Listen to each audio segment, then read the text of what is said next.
오늘도 하나님의 음성을 듣고 여러분의 영혼에 또 신앙의 정립과 영적 분별이 있기를 주 이름으로 축원합니다.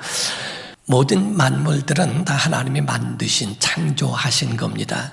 그리고 하나님이 창조하셨고 하나님이 운영하시고 하나님이 이루어 가신다는 겁니다. 우리가 한 가지 아셔야 되는 것은 하나님의 존재하심이 인간에 의하여 존재하심이 아니라 하나님에 의하여 모든 만물이 존재하고 있다는 사실입니다. 우리가 나무가 가지를 살리는 것이 가지가 나무를 살리는 것이 아닌 것처럼 모든 만물을 다 지으신 하나님이 모든 만물의 생명과 호흡과 이런 것들을 다 주시는 분이시라 하는 거지요. 모든 종교는 사람이 만들었어도 하나님에 의해서 우리 모든 만물이 지어졌다고 하는 것을 우리가 믿는 겁니다. 하나님의 만물 가운데에 지으신 피조물 만물 가운데는 하나님의 경륜이 들어있고 하나님의 섭리가 들어있는데 하나님의 경륜은 하나님의 시작과 하나님의 마침까지의 하나님의 뜻과 하나님의 계획을 말한다면 섭리는 그 속에 그 경륜을 이루시기 위해서 하나님의 사람이나 어떤 모든 것들을 운영해 나가시는 그 일들을 섭리라고 말씀하고 있는 겁니다. 그럼으로써 우리는 성경의 엘리야가 보게 되면 엘리야가 하나님이 먼저 말씀하기를 내가 이 땅의 지면에 비를 내리리라. 하나님의 경륜이 있다면 엘리야는 올라가서 갈멜산에서 7번 기도함으로써 그 비가 내릴 때까지 그 뜻을 이루는데 쓰임받았던 그 섭리하심과 같이 거기에 순종했더라 하는 거지요. 이와 같이 하나님과 모든 피조물들은 불가분의 관계와 같아서 그 안에서 살고 그 안에서 생명을 얻게 되는 것과 같은데 영적인 그런 존재로서 영원한 존재로 천사와 사람이 있습니다. 그런데 천사도 사람에게도 하나님이 주신 것이 하나님의 말씀이요 계명이라고 하는 거예요. 그래서 천사도 살아가야 하는 계명의 말씀은 자기 지위를 지켜야 하고 그 처소를 지키며 떠나지 않아야 하는 겁니다. 그래서 그 가운데에 하나님의 명령을 지켜 종과 사역자의 사명을 감당하면 영원히 살 수 있는 존재가 되는 거지요. 그런데 그 중에 하나가 자기 지위를 지키지 아니하고 그 처소를 떠났습니다. 유다서 1장 6절을 보게 되면 또 자기 지위를 지키지 아니하고 자기 처소를 떠난 천사들을 큰날의 심판까지 영원한 결박으로 흑암에 가두셨다라고 되어 있습니다.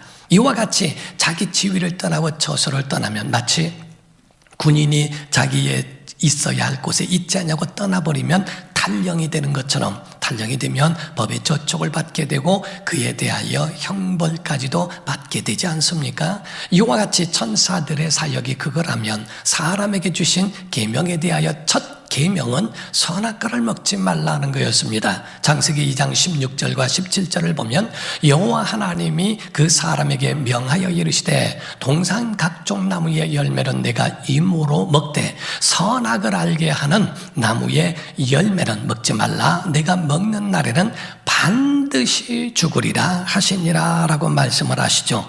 이름으로써 모든 피조물들은 하나님의 계명을 떠나게 되면 생명을 잃어버린 것과 같아서 하나님 안에 있는 것이 이게 생명입니다. 오죽하면 예수께서 말씀하시기를 요한복음 15장 4절과 5절에 말씀하기를 내 안에 거하라 나도 너희 안에 거하리라.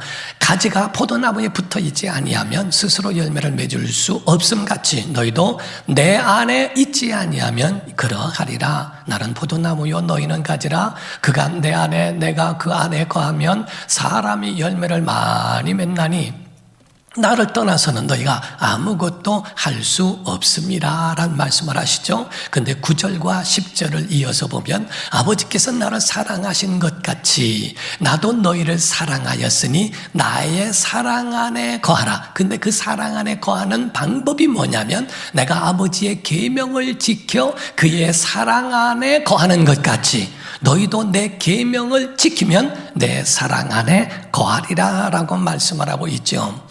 선악과를 통하여 그 계명 안에 들어있을 때 하나님 안에 있는 겁니다. 그럴 땐 생명을 유지하고 그 생명으로 살아갈 수 있게 하신 거라는 거지요. 만약에 이 계명을 어겨버리게 되면 생명도 함께 잃어버리게 된다는 겁니다. 그런데 다행스러운 것은 천사는 하나님을 떠나 자기 지위를 지키지 아니하고 그 처소를 떠남으로써 한 번의 심판을 경험할 수밖에 없는 존재로 묶어두신 것밖에 없습니다. 그러나 사람이 하나님을 떠났다 할지라도 하나님은 버려두지 아니하시고 아들을 이 땅에 보내셔서 십자가상에서 죽임을 당하신 그 죽음과 그의 피가 우리의 죄를 사할 수 있는 은혜가 되어 구원의 길을 열어주신 것이 천만다행이고 우리에게 정말 크신 하나님의 주신 복이라고 하는 거지요. 이를 가르쳐 은혜라고 하고 이를 하나님의 사랑이라고 말씀하는 겁니다. 그래서 하나님이 세상을 이처럼 사랑하사 독생자를 주셨으니 라는 말씀처럼 그 아들을 보내주시고 아들은 자기 생명을 주신 것은 하나님의 그 큰 사랑을 우리로 은혜로 주신 것이라고 말씀하는 겁니다. 구약의 에덴 동산에서는 선악과를 그리고 이스라엘 백성들에게는 율법을 주심으로 인하여 그들로 생명을 유지하도록 그렇게 만들어 주셨는데 물론 이 계명을 지키는 것이 이것만이 구원까지로 간다는 이런 의미는 아닙니다. 살아있는 생명, 믿음을 갖고 있는 사람들은 당연히 이와 같이 계명을 지켜야 한다고 하는 거지요. 우리가 기차가 레일 위를 가야만이 안전한 것처럼 하나님의 백성과 모든 피조물들은 하나님의 말씀과 그 계명 위에 있을 때 그때에 안전하다라고 말씀할 수 있다는 거지요. 우리가 복음의 형식이란 것이 형식은 조금 변했을지라도 절대로 계명이 변한 것은 아닙니다. 오늘날 율법과 복음을 배워서 율법에 그건 율법입니다 라고 할지 몰라도 율법에 가지고 있는 형식은 폐하였다 할지라도 계명을 폐하신 일은 없다 하는 거지요. 그 계명은 지금도 여전하고 일치적으로 우리에게 말씀하고 있는 것이 지금도 여전하다는 것을 우리가 아셔야 한다는 거지요. 오늘 여러분이 중요한 말씀을 배우실 텐데 한 율법사가 오늘 본문 말씀은 율법사가 질문한 내용입니다. 우리 본문 말씀을 보게 되면 마태복음 22장 34절에서 36절을 보시게 됩니다. 그 가운데 예수께서 사두개인들로 대답할 수 없게 하셨다 함을 바리새인들이 듣고 모였는데 그 중에 한 율법사가 예수님을 시험하여 묻되 선생님 율법 중에서 어느 계명이 크니까? 많은 법이 있는데 그 법 중에서 도대체 어떤 법이 제일 큰 겁니까? 우리 한국에도 보면은 헌법이라는 게 있죠. 그때 헌이란 말도 법헌자를 쓰고 법은 법법자를 씁니다. 그 말은 법법이란 뜻입니다. 우리가 헌법이라고 말하지만 그 뜻은 법법이란 뜻입니다. 이 이야기는 무슨 말이냐면 법 중에 법이라는 이야기예요. 많은 법들이 있지만 정말 중요한 법들이 그 가운데에 들어있는 것을 말하고 있다는 거지요. 이 헌법이라고 하는 건 가장 상위에 있는 법 중에 법이라고 한 것처럼 도대체 법 중에 법은 뭡니까? 라고 묻는 겁니다. 37절부터 40절까지 예수님 말씀하시기를 예수께서 이르시되 내 마음을 다하고 목숨을 다하고 뜻을 다하여 주 너의 하나님을 사랑하라 하셨으니 이것이 크고 첫째 되는 계명이요 둘째도 그와 같으니 내 이웃을 내 자신같이 사랑하라 하셨으니 이 두 계명이 온 율법과 선지자의 법 중에 법 곧 강령이니라 라고 예수님 말씀하십니다. 사랑하는 성도 여러분, 우리가 법이라고 하는 것이 율법 가운데의 법을 말하면 이거를 다 613가지의 계명을 축소시키면 10계명이 나옵니다. 10계명을 축소하면 하나님 사랑, 이웃 사랑 두 계명으로 축소될 수 있다는 거지요. 이 두 계명을 더 축소하면 세 계명을 너에게 주노니 서로 사랑하라 라는 말씀입니다. 도대체 성경이 우리에게 말씀하는 그 내용과 그 핵심이 뭡니까? 라고 묻는다면 사랑이라고 하는 겁니다. 그 사랑을 조금 더 구체적으로 하면 하나님 사랑, 이웃 사랑, 더 구체적으로 하면 바로 10계명이 나오고 더 구체적으로 하면 613가지의 계명이 나온다 하는 거지요. 먼저는 하나님 사랑입니다. 두 번째는 이웃 사랑이라고 표현하고 있는 겁니다. 신앙생활은 뭐 하는 것이냐? 사랑하는 겁니다. 하나님을 사랑하고 이웃을 사랑하는 것이 신앙생활이라고 본다고 하는 거지요. 그렇다면 십계명을 한번 우리가 봐야 한다는 겁니다. 십계명의 출애굽기에 보게 되면 출애굽기 20장 1절에서 2절을 먼저 봅니다. 하나님이 이 모든 말씀으로 말씀하여 이르시되 나는 너를 애굽 땅 종되었던 집에서 인도하여 낸 네 하나님 여호와니라. 이것이 이 말씀의 가장 중요한 것이요, 이 말씀 안에 유일하신 하나님이 들어있는 겁니다. 어떤 신학을 했다고 하는 그런 아주 좀 높고 또 사회에 어떤 것을 가지고 있다고 하는 사람이 강의를 하면서 기독교회나 이런 유대교회의 맹점에 대해서 말하면서 모든 신들이라고 이야기하면서 그 모든 신들 가운데 여호와가 자기만 믿으라고 하는 독선적이고 이기적인 게 기독교다. 왜 여호와 많은 신들을 인정하지 않고 자기만 믿으라고 하느냐? 그럼으로써 기독교와 유대교는 독선이다라고 말했던 사람이 있습니다. 성경을 잘못 봐서 그렇다는 거지요.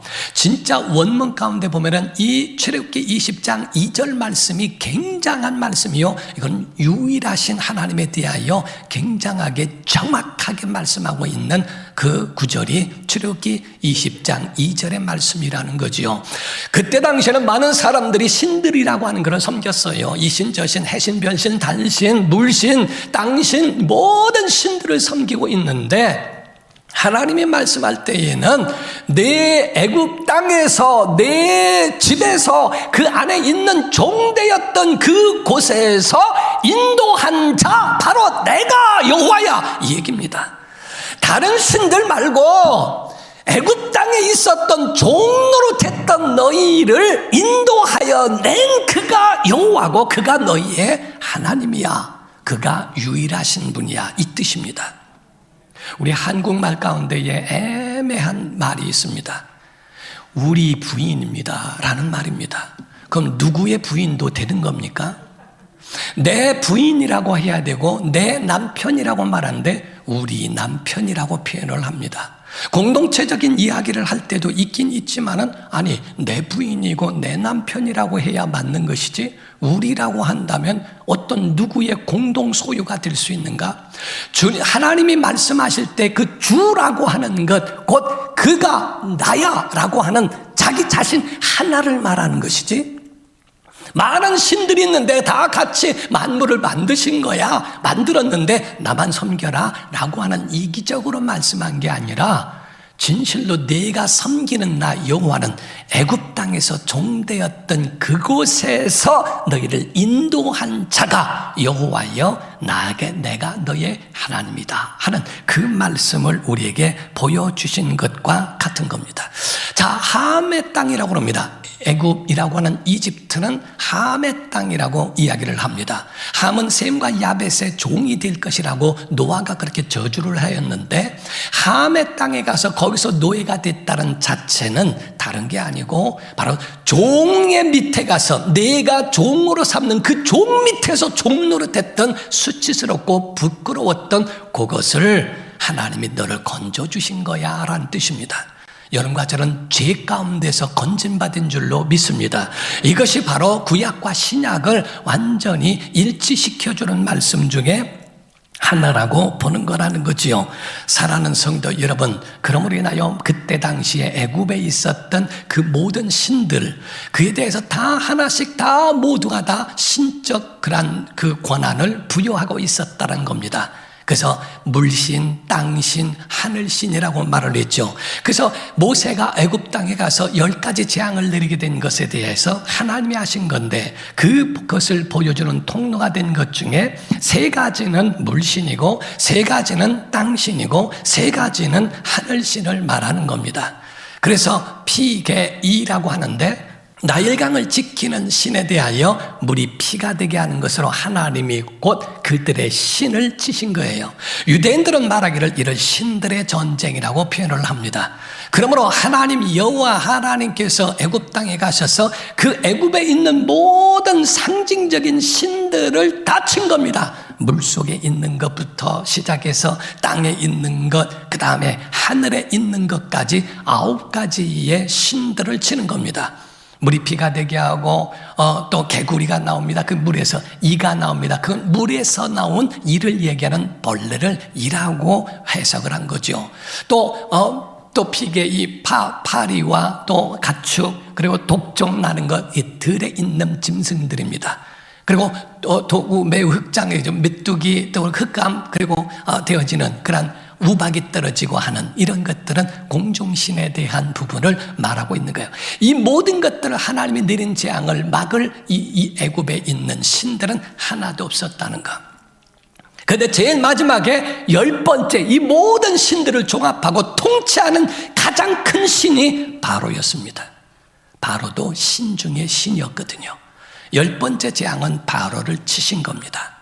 그래서 바로의 장자를 멸함으로써 그의 왕을 치심으로 모든 신들은 없다는 것을 하나님이 증명하신 것과 같다는 거지요. 그러므로서 오늘 우리 십계명 가운데에 출애굽기 20장 3절을 먼저 보십니다. 너는 나 외에 다른 신을 내게 두지 말라라는 말씀을 합니다. 여기서 너는 나 외에 내게 다른 신을 두지 말라. 원문상에는 얼굴에 이란 뜻입니다. 하나님의 면전에 얼굴 가운데 눈, 코, 입, 귀를 포함하고 있습니다. 내 눈앞에서 다른 신 만들지 마. 내 귀로 들리게 하지 마. 내 입으로 말하지 마. 내 코에 냄새 맡게 하지 마. 짐을 태우는 냄새조차도 하나님은 원치 않는다는 겁니다. 이 하나님을 살인하지 말라는 겁니다. 이 하나님을 없는 것 같이 잡신으로 취급하지 말라라고 하는 것을 말하고 있는 것에 아주 세기를 박는 말씀이라는 거죠. 4절에서 6절을 먼저 보겠습니다. 너를 위하여 새긴 우상을 만들지 말고 또 위로 하늘, 자 하늘 말했죠. 있는 것이나 아래로 땅을 말했죠. 있는 것이나 여기서 것이라고 표현을 했어요. 땅 아래 물속에 있는 것에 어떤 형상도 만들지 말며 그것들에게 절하지 말며 그것들을 섬기지 말라. 나 내 하나님 여호와는 질투하는 하나님인즉 나를 미워하는 자의 죄를 갚되 아버지로부터 아들에게로 3, 4대까지 이르게 하거니와 나를 사랑하고 내 계명을 지키는 자에게는 천대까지 은혜를 베푸느니라 라고 되어 있어요. 이 말씀은 나 외에 다른 신이 없어. 모든 신들에 대하여 말하지 마.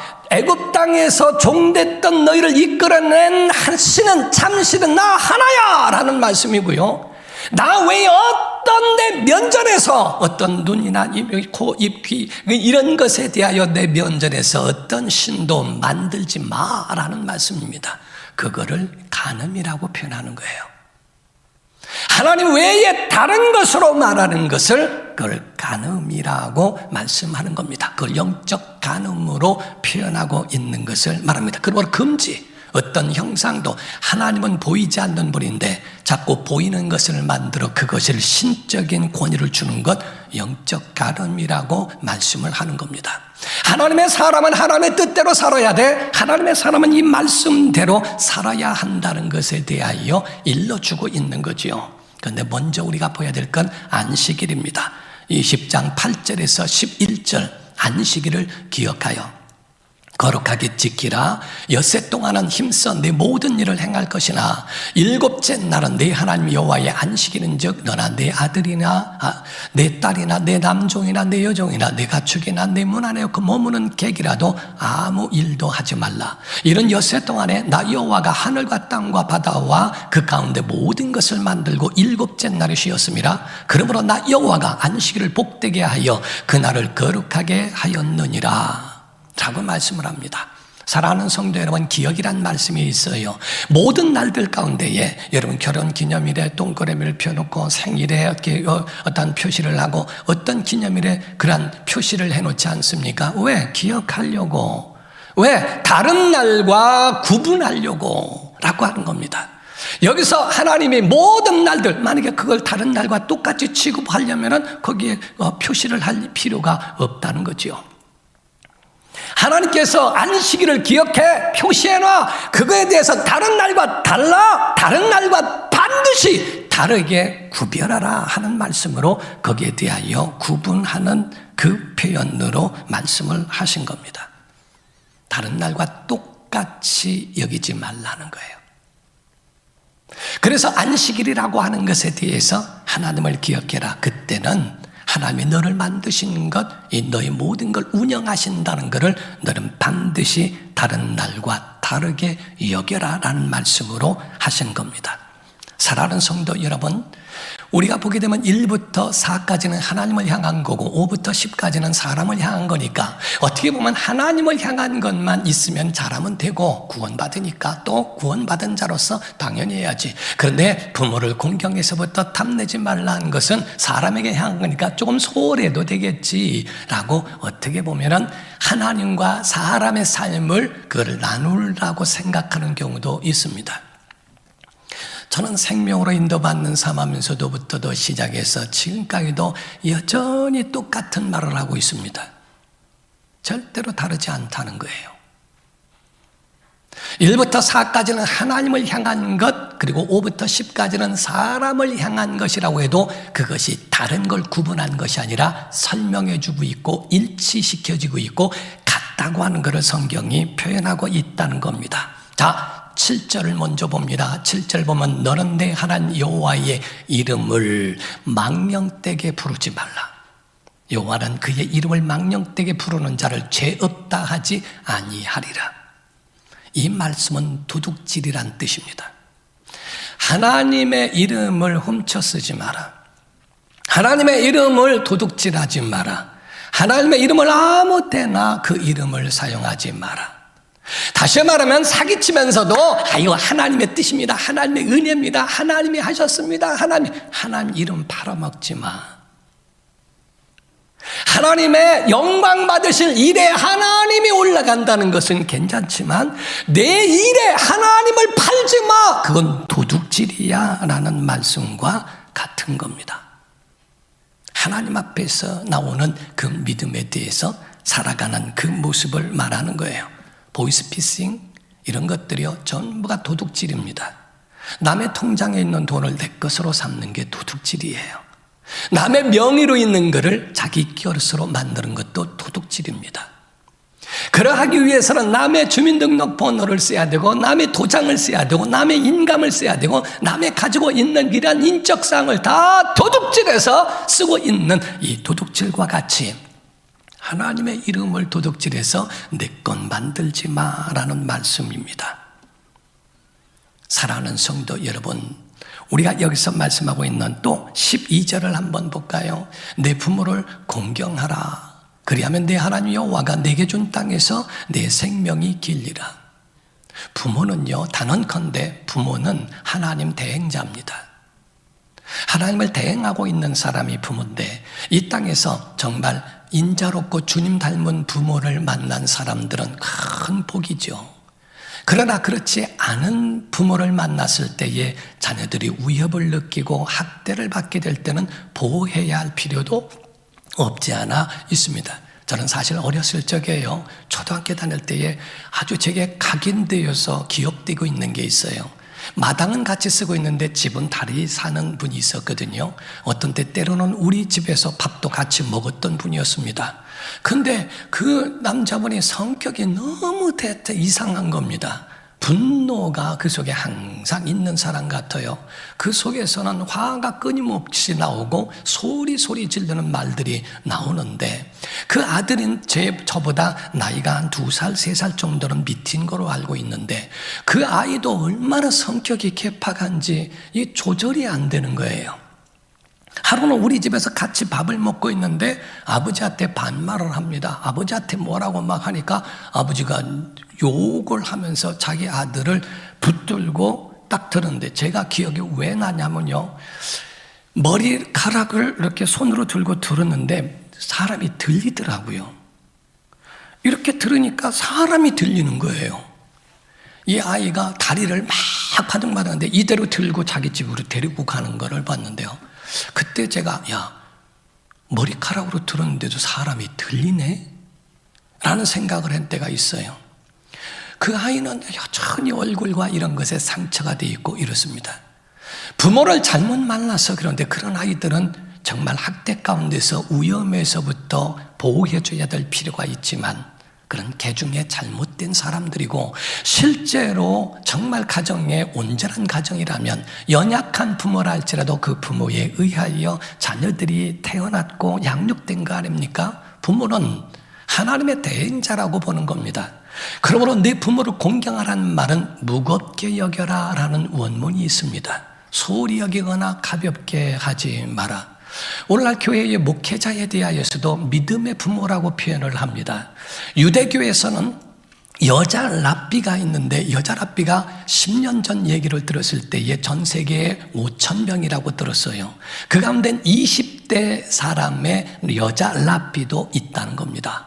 근데 20세 정도 밖에 안 되는 여자 랍비가 있어도 80이 넘은 노인이 그 가운데에 식사를 하고 있는데 1시간에 늦어도 20대 여자 랍비가 오기 전에는 절대로 식사를 못합니다. 20대에 되어져 있는 그러한 랍비, 걔 오라고 그래, 걔 이렇게 못합니다. 그 랍비가 와서 기도했을 때에 80대 노인도 기도하고 식사를 하게 됩니다. 그게 유대인들이에요. 오죽하면 천주교에서는 목회자를 신도라고 하며 하나님 아버지란 뜻입니다. 신적 권위까지도 줄 정도로 그렇게 행합니다. 범죄가 아니고 이단이 아니라면. 믿음의 부모라고 할 때에 그렇게 가볍게 여길 수 있을까? 누구 목사가 그래요? 더러워서 목사 돼야 되겠네. 함부로 할 수가 없는 거예요. 하나님의 이름을 도둑질하지 마라고 하는 것처럼 부모를 소홀하게 여기지 마라고 하는 그 안에도 같이 그 모든 신앙은 왜? 부모를 통하여 하나님에 대한 믿음에 대한 것을 보여주고 있기 때문에 요한일서 4장 20절을 보면요, 누구든지 하나님을 사랑하노라 하고 그 형제를 미워하면 이는 거짓말하는 자니 보는 바 그 형제를 사랑하지 아니하는 자는 보지 못하는 바 하나님을 사랑할 수 없느니라. 거짓말이래요. 하나님을 사랑하노라 라고 한다면 그의 부모도 또 믿음의 부모도 형제도 거기에 대해서 소홀히 여기지 않고 무겁게 여기며 그 말씀 가운데에 살아가려고 하는 거죠. 명절 때나 이런 앞으로 또 명절이 다가오는데요. 명절 때 명절이 길면은 자녀들이 그런다는 거예요. 아버지 이번에 내려가려고 했는데 제가 회사도 바쁘고 못해서 이번에 못 내려갈 것 같고 다음번에 내려갈게요 라고 이야기한다는 거죠. 사실은 명절이 길으니까 외국으로 나가려고 다 준비를 한 거래요. 그때는 부모님이 지혜롭게 이렇게 하라는 겁니다. 그래 알았다. 이번에 난 명절에 유산 상속을 하려고 했는데 온 아이들끼리만 하겠다라고 하면 2시간 안에 다시 전화 와서 다 캔슬했습니다. 모든 바쁜 거 다 뒤로 했고 이번에 가겠습니다라고 할 수도 있다는 거예요. 어떤 지혜로운 부모는요, 돌아가시기 전까지는 유산을 남기지 않고 그대로 갖고 있었대요. 그러면서 그래도 좀 물질이 되면은 자기 자녀들이 올 때마다 하루에 10만 원씩만 준다는 겁니다. 그 10만 원씩을 하루에, 그래서 한 달에 300만 원 준다고 생각하고 그렇게 자기의 평생에 몇 년이나 살까? 올 때마다 10만 원씩. 며느리가요 매일 온대요. 매일 10만 원 받으려고. 그러면서 사실 어떻게 왔어? 그리고 얘기하면은 아니 뭐 여기 그 근처에 오다가, 근처는 무슨 근처예요? 돈 받으려고 왔지. 그런 마음 가운데서도 이렇게 오고 이렇게 끝까지 명절 때는 50만 원 주고 평일에 오면 10만 원 주고, 그럼 명절 때 안 올 자녀들 하나 없다는 겁니다. 부모를 공경하라라고 하는 말씀에는 보라 공중나는 새를 보라, 들에 핀 백합화를 보라, 그거를 통하여 하나님을 설명하는 것처럼 부모를 통하여 하나님을 설명하게 하는 건데, 오늘날 자녀들이 부모를 우습게 여기고요, 부모들은 자녀들을 자기의 소유처럼 여기고 있는 잘못된 것으로 어그러져 있다라고 보는 겁니다. 여러분, 예배하기 위하여, 하나님을 기쁘시게 하기 위하여 예배 가운데 오는 겁니까? 아니면 복받기 위하여 오는 겁니까? 예배에 정말 명절에 부모를 위하여 가는 것인가? 아니면 그 10만 원 받으려고, 얼마를 받으려고 가는가? 예배 가운데 복 받는 것을 목적으로 한다면 그거는 예배가 아니라 굿한 것과 다를 바가 없다고 유대인들과 성경이란 그와 같이 그들의 인식은 그렇게 말하고 있다는 거지요. 13절, 출애굽기 20장 13절입니다. 살인하지 말라. 살인하지 말라. 하나님의 말씀과 일치됩니다. 나의 것 가지고 있는 나 외에 다른 신을 섬기지 마라. 하나님을 죽이지 마라. 하나님을 잡신 취급하지 마라. 하나님을 없는 자처럼 여기지 마라. 살인하지 마라. 똑같은 얘기라는 거죠. 하나님이 너에게 사람을 맡겼는데 그가 너의 손길이 필요하고 너의 수용되어지고 이해되어지고 정말 하나님을 느끼는 통로로 만들어서 너에게 붙여줬는데 왜 죽여? 살인하지 마. 살인은 목숨만 끊는 게 살인이 아니고 유대인들의 원문 가운데 그거를 보게 되면요, 살인은 얼굴에 핏기를 없애다라는 뜻입니다. 얼굴에 핏기를 없앤다는 말은 상대방을 무안을 주고 민망할 때 얼굴이 창백해지는 그걸 살인이라고 하는 겁니다. 예수님이 말씀할 때에 누구든지 나가라 하는 자는 지옥불에 던져지고 그들은 공에 잡히게 되고 그들은 살인죄와 같다는 거예요. 미련한 놈이라는 자는 지옥불에 던져지리라 하는 말씀은 율법에 있는 말씀에 예수님이 새로 말한 게 아니라 그 말씀을 풀어서 그들에게 일러주는 말씀과 같다는 거예요. 하나님을 존재 없는 자로 만들듯 사람을 무시하고 인격을 모독하는 건 바로 이와 같이 살인으로 여겨질 수 있기 때문에 얼굴에 핏기가 없게 하고 이러한 명예살인, 이름살인, 권위살인 이러한 살인들을 행하지 마라는 말씀과 같은 겁니다.